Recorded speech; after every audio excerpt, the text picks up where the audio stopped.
যুক্তরাষ্ট্রের দুই ভাইয়ের $৭০ লাখ হাতিয়ে নেওয়ার অভিযোগ। যুক্তরাষ্ট্রের দুই ভাই নূর নবী চৌধুরী ও মোহাম্মদ রহমান অবৈধ ডিজিটাল সম্প্রচার পরিষেবা পরিচালনার মাধ্যমে গ্রাহকদের কাছ থেকে $৭০ লাখ হাতিয়ে নেওয়ার অভিযোগে অভিযুক্ত হয়েছেন। নূর নবী নিউ ইয়র্কের চিত্তোয়াগায় থাকেন আর রহমান থাকেন ঢাকায়।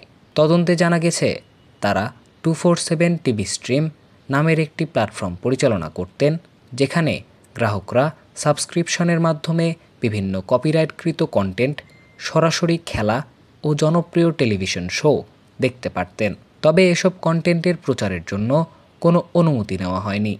ধারণা করা হচ্ছে এই কর্মকাণ্ডের কারণে প্রকৃত মালিকদের $10 কোটি বেশি ক্ষতি হয়েছে।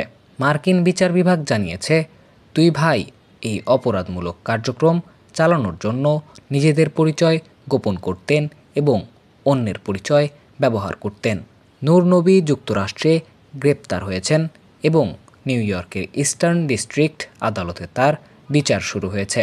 অন্যদিকে মোহাম্মদ রহমানের বিরুদ্ধে গ্রেপ্তারি পরোয়ানা জারি করা হয়েছে। অভিযোগ প্রমাণিত হলে তাদের 2 থেকে 20 বছরের কারাদণ্ড হতে পারে। বিচার বিভাগের ফৌজদারি শাখার প্রধান নিকোল এম আর্জেন্টিয়েরি বলেছেন, অনুমোদন ছাড়া কপিরাইটকৃত কন্টেন্ট প্রচার করে দুই ভাই বৈধ মালিকদের কোটি কোটি ডলারের ক্ষতি করেছেন।